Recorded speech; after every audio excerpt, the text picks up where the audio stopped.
आपने heavy metals के बारे में बहुत सुना होगा कि ये जो पॉल्यूशन काफ़ी ज़्यादा फैलाते हैं, ठीक है ना, और काफ़ी खतरनाक भी होता है। तो आज हम ये समझेंगे कि हैवी मेटल पॉल्यूशन क्या होता है और इसके कौन कौन से सोर्स होते हैं। फिर नेक्स्ट लेक्चर में हम ये जानेंगे कि ये इतना खतरनाक क्यों होता है, ठीक है ना। सो पहले हैवी मेटल पॉल्यूशन किसे कहते हैं समझते हैं।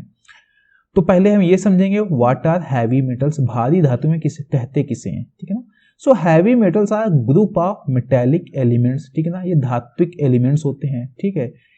इनकी जो डेंसिटी होती है, घनत्व होता है, वो काफी ज्यादा होता है। साथ में इनका जो परमाणु भार होता है, एटॉमिक वेट होता है, वो भी ज्यादा होता है।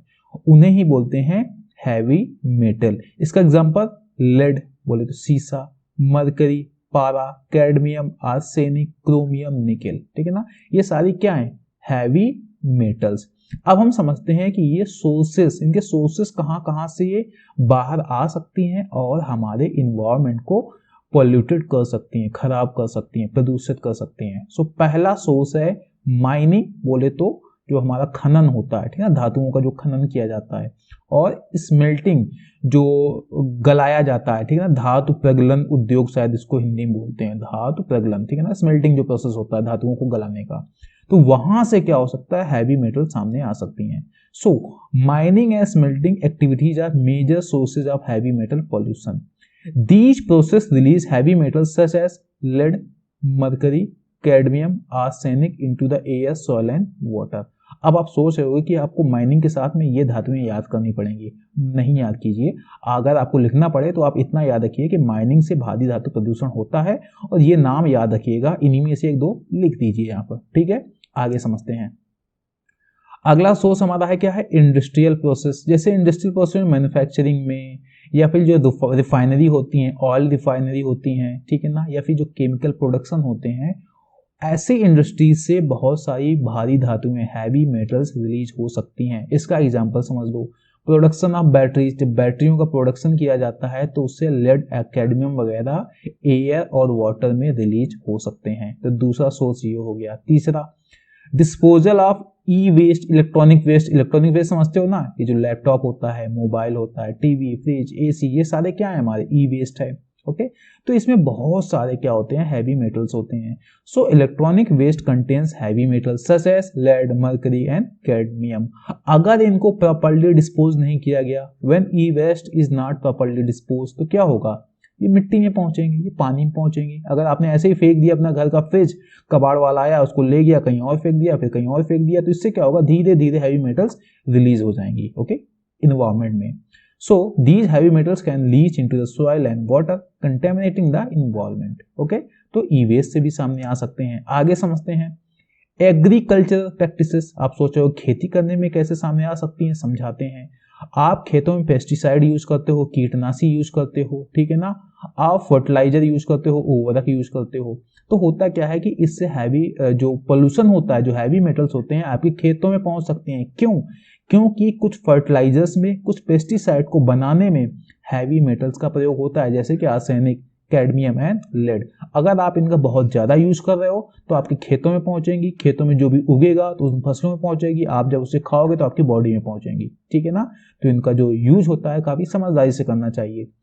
वेहिकुलर इमिशन, गाड़ियों से जो धुआं वगैरह निकलता है जब को, ठीक है ना, vehicle can emit heavy metal such as lead, cadmium and mercury into the air, और जिससे क्या हो सकता है, एयर पोल्यूशन हमारे सामने आ सकता है। जब गाड़ी का जो एग्जॉस्ट होता है वहां से जब धुआं निकलता है ना, तो वहां से ये हैवी मेटल्स भी सामने आ सकती हैं। तो एक सोर्स ये भी हो गया। आगे समझते हैं नेचुरल फेनामिना, कुछ प्राकृतिक कारणों से भी बाहर आ सकती हैं हैवी मेटल्स। ये बहुत ज्यादा इसका इंपैक्ट नहीं पड़ता है। Some heavy metals occur naturally in the environment and can be released through the natural phenomena, जैसे कि वोल्केनिक एरप्शन, जब ज्वालामुखी फटता है ना तो वहां बहुत सारी हैवी मेटल सामने आ सकती हैं। वेदरिंग ऑफ रॉक्स, जब चट्टानें टूट फूट कर, ठीक ना, वेदरिंग होती है तो भी उससे जो चट्टानों में जो भी हैवी मेटल्स होंगी वो भी हमारे सामने एटमॉस्फेयर को, पूरे पूरे इन्वायरमेंट को प्रदूषित कर सकती हैं। लेकिन while these sources may not be significant as human made sources, इंसान की अगर तुलना करोगे तो इंसान जितना रिलीज करता है हैवी मेटल उससे कंपेयर करो इस नेचुरल फेनामेना से, ठीक है ना, तो ये बहुत ज्यादा नहीं है। लेकिन चूंकि हम सोर्सेस बता ही रहे थे इसलिए इसको बताना जरूरी था। तो ये हो गए हमारे सोर्सेस किसके, हैवी मेटल पॉल्यूशन के। आगे समझते हैं अगर पॉल्यूशन होता है तो क्या क्या इफेक्ट सामने आ सकते हैं, जैसे न्यूरोलॉजिकल डैमेज, ठीक है ना। मीना माता कन्वेंशन का मैंने वीडियो अपलोड कर रखा है, ठीक है ना, आप जाइएगा उसको देख लीजिएगा, आपको समझ में आ जाएगा क्या क्या हो सकता है, ठीक है। किडनी डैमेज, आपका किडनी खराब हो सकती है, तो कोई बात नहीं, 2 हैं काम चला लोगे, ठीक है ना। कार्डियोवास्कुलर डिजीजेस, आपका हार्ट अटैक आ सकता है, हार्ट से संबंधित बीमारियां हो सकती हैं। अब दिल यानी हृदय तो 2 होते नहीं है, ठीक है, तो यहाँ समस्या आपकी खड़ी हो सकती है। रिप्रोडक्टिव प्रॉब्लम, ठीक है ना, आपकी जो प्रजनन जैसी क्षमताएं होती हैं उसमें समस्याएं खड़ी हो सकती हैं, कैंसर हो सकता है। और साथ में ये तो इंसानों की बात हो गई, ठीक है ना, पूरे की पूरी वाइल्ड लाइफ, पूरे इकोसिस्टम को तबाह कर सकता है हैवी मेटल पॉल्यूशन। तो आपको इसमें 2-3 तो याद रहेगा ही रहेगा, ठीक है ना। आगे समझते हैं कुछ कॉमन हैवी मेटल्स और उनके द्वारा क्या बीमारियां फैलती हैं, जैसे लेड से लेड पॉइजनिंग, मरकरी से मीना माता डिजीज, कैडमियम से इटाई डिजीज, आर्सेनिक से आर्सेनिकोसिस, ठीक है ना, ये बीमारियां फैलती हैं। आप याद कर लीजिएगा, हो सकता है कि ऑब्जेक्टिव टाइप जो मल्टीपल चॉइस क्वेश्चंस होते हैं उसमें पूछ दिया जाए, ठीक है ना। अगर लिखना हो तो आप इसको लिख सकते हैं, कुछ हैवी मेटल्स और उनके द्वारा फैलाई जाने वाली बीमारियां। आगे समझते हैं इसको कैसे हम रोक सकते हैं। क्या रोकना है, हैवी मेटल्स को नहीं, prevention of heavy metals toxicity, ठीक है ना, इसका जो प्रभाव है, जहर है, वो कैसे कम किया जा सकता है। Reducing exposure to heavy metal, आप हैवी मेटल के जो एक्सपोजर होता है उसके पास जाओ ही मत, जहां पर आपको लगे कि ई वेस्ट बहुत फैला पड़ा है, ठीक है ना, तो वहां पर आप मत रहिए। वहां से जो पानी का जो अगर सोर्स वगैरह हो वहां से पानी निकाल रहे हो, हैंडपंप लगा हो तो मत पीजिए, ठीक है ना। Avoiding contaminated water, food and air, ठीक है, तो एक चीज ये होता है। दूसरा, लेकिन आप कैसे इसको कम कर सकते हो, एक्सपोजर कैसे कम कर सकते हो, कि जहां जहां से पॉल्यूशन फैल रहा है उसको कंट्रोल किया जाए। So implementing proper waste management practices including safe disposal of electronic waste and other hazardous material, ठीक है ना।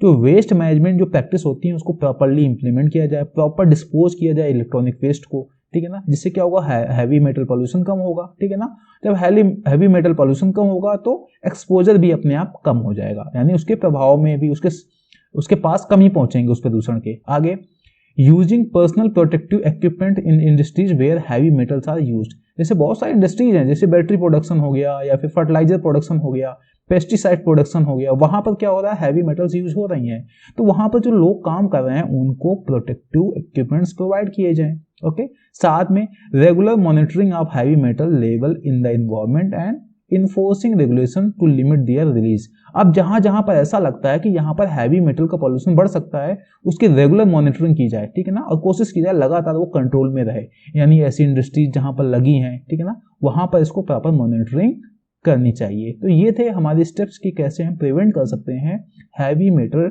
टॉक्सिसिटी को, ठीक है।